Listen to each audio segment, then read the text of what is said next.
Hey everyone, welcome back. So in the previous session, we edited the slabd.conf file, that configuration file which is responsible for configuring your LDAP server. We edited that file accordingly. Now, few things are left like in that configuration to complete the configuration of OpenLDAP. Like the first thing which is there, you have to change the ownership and the permission, then you have to enable the server. So before doing that, let me show you what is the current status of the server. So that LDAP server, I already told in my previous class, the LDAP server is nothing but a service. So LDAP server is a service, right? So this is a service and we know how to fetch the things from the services, right? So these things all are a part of this command, whatever I'm using. These basics commands are used by Solaris admin people. So if you are finding difficulty and you really want to learn these commands, so I recommend you to go and take some courses related to Solaris admin, which will really help you. Okay, any Solaris 11 administrator course will help you to debug these commands, because maybe you can find difficulty, because I know this is completely different than any Linux. It's a Solaris. So how to do that? How to find the service status? So there is a command services, and which service? I'm talking about LDAP server service. So right now you can say the status is disabled for this service. There is another way to find this, check the service status is nothing but you have to grab, because see this service, that service which name is nothing but LDAP server. Let me tell you here. So the first point is this service whose name is LDAP server is started by daemon. Okay, and the name of the daemon is slabd. Okay, so slabd is a daemon which is responsible to start the service. So here is a one way you can check the thing, and there is another way you can check using ps minus ef, means you can check the process and you want to grab is slabd. So right now you can see slabd, if nothing is there right now, you can see if the slab D will start, here you can see something like let's say USR, like this kind of some output path you will say, let USR lib slab D, like some kind of this kind of thing you will see. But right now my services are not start. So how to verify the services are started or not? So question is how to verify LDAP server, LDAP server services are running or not, running or not. It's very easy. What you have to do is you just simply need to go and run a command which is nothing but services. So simply services LDAP server. That's the one way. Okay. So right now the output is disable. Right? Right now the output is disabled. There is a second way. Okay, or you can do this using a second command. Using this command you can check the daemon. So process ps minus ef, you have to grab slabd. Okay, so right now the output is almost nothing is there. Okay, so means you will not get any output because the daemon is not started. Okay, so right now the daemon is not started. Daemon is not started right now. Okay, when the daemon will start, you will get like some different kind of output like usr lib, some directory will be shown over here rather than this. So right now the daemon is not started. Okay, fine. That's the step one is completed. We just successfully verified our LDAP services are not running. So in order to run the services, we already told you have to do something. Okay. So what are the steps? So steps, if I write steps required before enabling the services. Okay. Services means LDAP services. Okay. LDAP server services. Okay, so or LDAP service. So in order to do so, what I told you have to set the permission, right? So what you have to do, you have to set the change ownership and permission of the folder. So in order to change the ownership, what is the command is change owner. Ch on is the command you have to run. So ch on is the command to change the ownership. And what you have to change, you have to change the ownership of the folder. Which folder? First of all, what should be the owner? Who will be the owner? So OpenLDAP OpenLDAP will be the user, and OpenLDAP will be the group. So generally, if you familiar with the Linux, here we write the user, here we write the group. So this command you have to run. If you are not aware of these things, even you never run Linux in your life, maybe you will find little difficulty. Okay, why? Because you are at least you should ready A B C D before writing some paragraph. But still, for you, what I can tell, just if you are not even aware what is chown, like these are a very basic command which any like operating system, if you learn, will learn in the first go itself. But if you don't know, it's completely fine. What you can do, you can just note down like, we have to run this command in order to set the permission, that's it. But if you want to depth of knowledge on this command, definitely I recommend you go and have some courses on that. That will really help you, because our course is not about to learn operating system, it's about to learn OpenLDAP. So I'm assuming you have a very basic knowledge on like operating systems.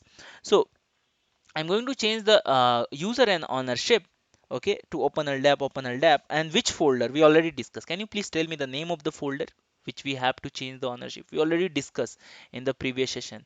The name of the folder is OpenLDAP-data. Okay, so you have to change the ownership of the folder whose location is in the root. There is a folder called where OpenLDAP, and in the OpenLDAP there is a something called OpenLDAP minus data. This you have to change the ownership. If you change the ownership, you have to do the change the permissions as well. So how to change the permission? In order to change the permission mode, means read mode, write mode, ch mode is the command. I want to do it recursively, that's why I'm using R. They recommend 700, so I have to go with 700 for this particular where OpenLDAP, and the name is OpenLDAP minus data. OpenLDAP minus data. So these commands you have to run before enabling the services. So after that, when you change the permission, the question is how to enable the services. How to enable the LDAP services. Okay, let's say I did the basic pre requisites. Now how I can enable the services? Very easy. svc adm is a command which will help you, which is as an admin you can change the services permission. So I will make it enable for LDAP server. So this command you will run, you will see the output will be like, not disabled, it will show online like something. Okay, so let's see how to do that. Let me clear the screen and let me first change the permission or ownership first. So change ownership, you have to log in as root before changing any ownership. So change ownership recursively. So can you tell me what is the current ownership? If you want to see the current ownership, let me show you ls minus l of where OpenLDAP hyphen OpenLDAP data. Right now root is the owner and bin is the group owner. So I'm going to change that. I'm going to make the owner OpenLDAP :OpenLDAP. Okay. Then to which file? Where OpenLDAP data, and I will hit enter.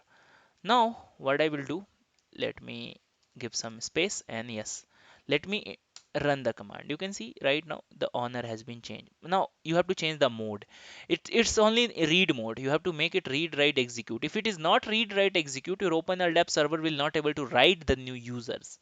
Okay, you have to write some users in the server, right? Means you have to store some user, which is a write operation. You have to change the ownership, means this permission mode as well. So how I will do that? Change owner, not ch mode, change the mode to 700. I want to change, and I want to do it recursively, means all the folders and subfolders also will be included. That's the meaning of recursive. Okay, not only the folder, it's for subfolder as well. So for him, where OpenLDAP data. Now come here and run this command. So you can see right now it's read write execute. Initially it was read, now it's read write execute. Fine, we have successfully changed the permission. Now what's the last thing we have to do? You can see over here, right now we did all the prerequisites things which we need to perform. Next thing is to enable the LDAP services. right now, what is this LDAP services status? You can check it. SBC LDAP server means services of LDAP server. If you write, you can see right now it's disabled. So right now we are ready to enable it. Okay, before enabling, we have to perform some basic prerequisites, which we did. In order to enable SVC ADM, we have to do any changes you do in the services, you have to do as a service admin. So SBC ADM, and what you want to do, you have to enable it of LDAP server. So you have to type server and hit enter. Now come and check the status. You will see the status is online. So that's the important thing. Our LDAP service is online now. So this is the one command to check. There are another command we already discussed. That's the first way to check my LDAP service is online. There is a second thing I told, using a process command, right? So you have to run ps minus ef, and you have to grep if that particular service is started or not. It means that daemon is started or not, means slap d. So right now you can see, I already told you will get this kind of output, usr lib slap d. Okay, means you will get some this kind of output, and you can see open LDAP. There are many things you can see, means it started. This indicates started. There is a third way also to check the things, means in this same command service LDAP server, you can modify using service. You can add something called -pv and LDAP server. What it will do is it will show you not only the details, means not only this is online or not, it will show it's online because of whom. So it's online, fine, but it's online because of this particular daemon. It will show you extra information. This plus this, it will be shown here. So it's online because of the slab D information. So the thing is, your server, your LDAP server will be working if and only if this daemon is up. Means this daemon is responsible to start the server. So here you can see the daemon is up, means server is online.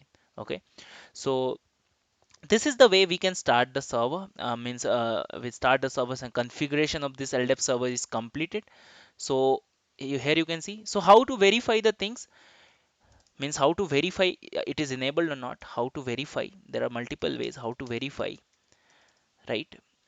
Server means service, which is server dot server comma server colon LDAP. Okay, sorry, LDAP server. LDAP server is up or not, is online or not. How to verify that? You know how to do that, right? So these notes are very important to you. This will give you very important grip while giving the interview to revise quickly the things in minutes. So the first command is services. You have to type LDAP server. Services LDAP server you have to type. Okay, so right now you will see some output. Right now you will see some output, and the output will be online. There is a second way, because of which process it's online. The same command you can type, but this time you can use something called pv. So you have to type pv. Okay, means which process is there, daemon process, and after that you have to type LDAP server. LDAP server. So it will not only give you online, it will not only give you the output, as here it will be colon, not only online, plus it will give you some extra information, like what is the process because of it started. Okay, so it will give you, means your process details as well. So if I will, means it will give you some your daemon process who started this service. Okay, so this detail you also get. There is a third way to check it, that is process direct daemon. You can check process minus ef command, and here you will grep the daemon. So what is the name of our daemon? The name of our daemon is slapd. Okay, so here if you type, you will get some output, like this kind of output you will get. Okay, so you will get something like usr colon bean, means this kind of thing, means your daemon is started successfully. So this kind of output you will get. So you will get some output here this time, like this kind of output you will get, means your daemon is started successfully, means daemon is started successfully. Okay, so This is the way we configure the LDAP. I hope LDAP configuration is clear to all of us. Okay, we successfully install, we not install actually, it's already there, but we configured it successfully. Now from the next class onward, I will show you practically how to add entries. Okay, before that, if possible, I will discuss some basics. Then I will show you how to add entries in the LDAP, how to search, how to modify, how to uh, do the rest of the operations on LDAP. So thank you for attending this session, and the rest of the thing let's discuss in the next class onwards.